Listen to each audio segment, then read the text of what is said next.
They even continue to refuse to pay national insurance for their employees.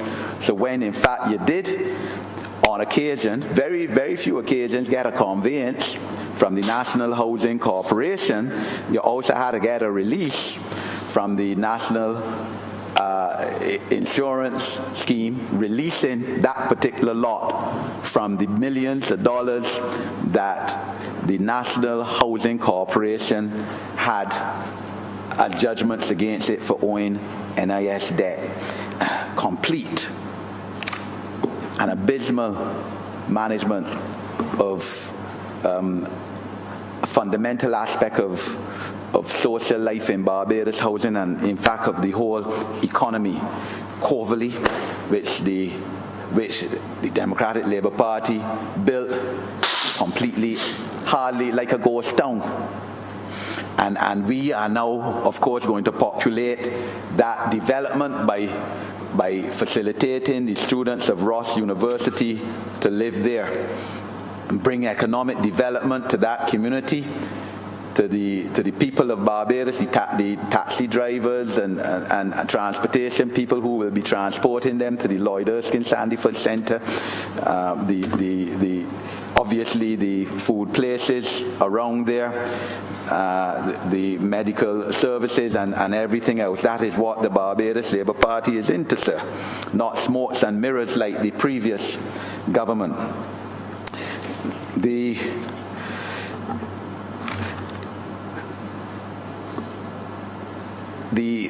This Barbados Labour Party, sir, is also committed to bringing in reverse mortgages. That's in our manifesto. This is a concept, sir, as you know well, that has been tossed around for a very long time, too long a time, in terms of the governance of our country, in terms of facilitating older people, pensioners, to be able to gain finance for them in their more senior years.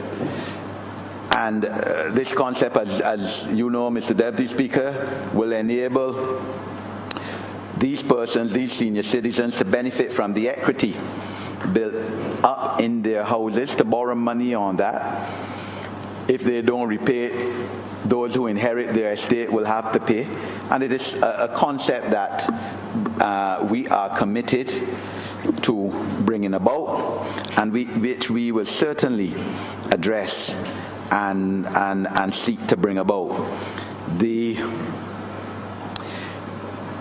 We also have to look at, and it has already been debated in this Parliament, one aspect of it, sir, looking at Zone 1 areas. We need to tackle that issue. That is an issue that affects not only the Honourable Member for St. Michael East constituency, for example, but mine as well. A large part of St. James North is assigned as Zone 1 at the present time. And therefore you can't build houses on it. You can't improve the house that you have it once the house is built after 1974. Which means that you can't put in indoor waterborne facilities in your house. So there's still that concept of outdoor toilet facilities in some areas in St. James North. It is a problem, sir, which ought not to be confronting a government that came into office on May 24th, 25th, 2018. Should have been dealt with in the previous 10 years. We will deal with that, sir. We have pledged both in our manifesto and in the financial and budgetary statements of the Honourable Prime Minister on June the 11th this year to eliminate all pit toilets in Barbados. It's estimated that there are about 5,000 of them. We have allocated $10 million for this present fiscal year to commence those works. That will also, in terms of improving the housing of the 5,000 people in Barbados, but it will also bring economic activity, employment for people. And this is what a caring government has to be about and has to address. The honourable member for St. Peter also spoke about homeowners insurance, sir, and I've spoken about this twice recently in public in the aftermath of a fire in my constituency in Sign Hill, and I will speak about it here in Parliament now too. Yes, we're in complete agreement that, look, even though you might feel that, look, I'm going to pay or buy something else rather than pay for home insurance every year, it is a risk that we need not take. Because yes, insurance may or may not happen. It may not happen, but it can happen. There's always that possibility. And it is no use chancing your whole life earnings, your whole life possessions, and not only monetary possessions, or possessions that you can go and rebuy, but emotional and spiritual possessions, maybe photographs of yourself and your mum when you were 4 years old. You can't now go and buy that back in a store in Bridgetown. It's gone forever. So this is something, it might be an heirloom that you inherited from your grandmother on your wedding day or something, or when your first child born, some piece of jewelry that gone forever. So this is something that we have to address, and we as a government are committed to seeing how we can address this issue in terms of more comprehensive homeowner insurance in Barbados. We have to, of course, we're in a hurricane zone. We're winding down the hurricane season. Thank God for that, and we have not been pressured so much by that, and God's praise. We have, 3 more weeks to go? But the reality is every year, for half of the year, we face this perennial problem and challenge that we could be hit by a hurricane or extremely bad weather.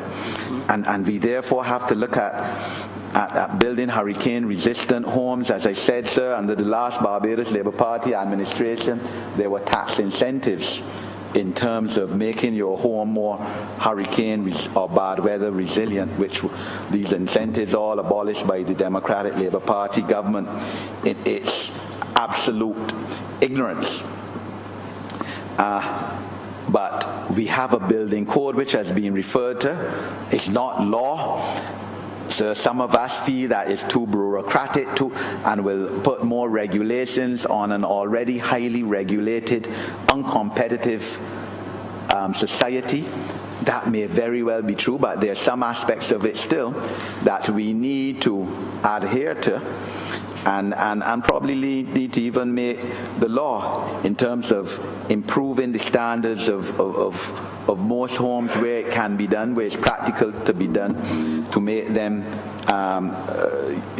hurricane resistant or at least more adverse weather resistant, improving those environmental standards. So these are issues which we will actively address as a government. One of the problems, again, which confronts us, something that has been passed on by the last government has been their failure to pay the subsidies which government is legally committed to paying under the tenantry program. Barbados Labour Party, as has been said up to today by the honourable member for St.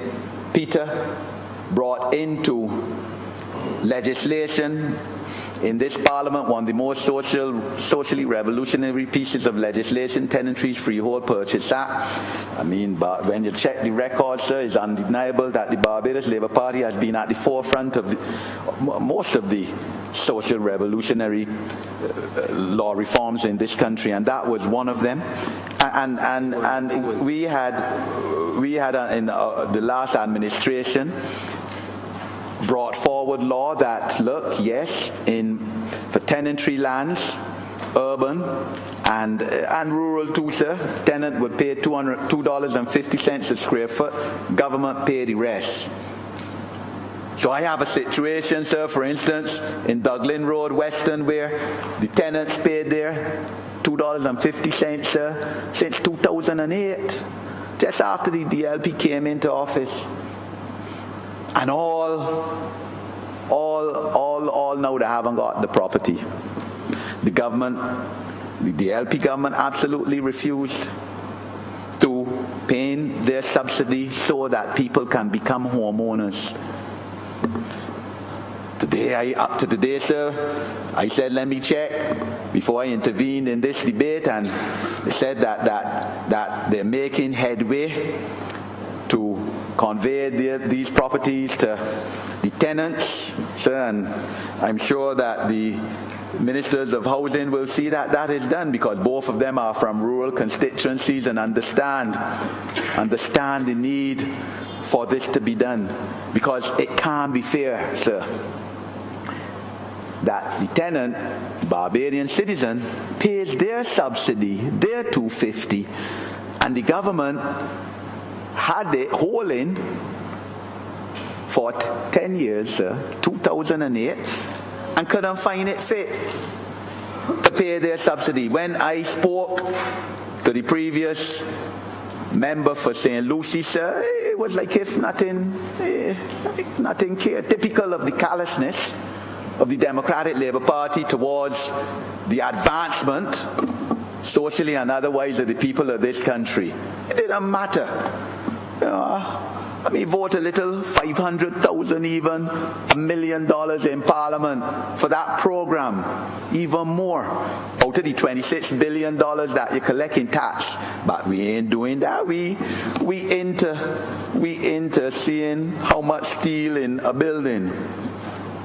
And building big castles like the one up in Ruby,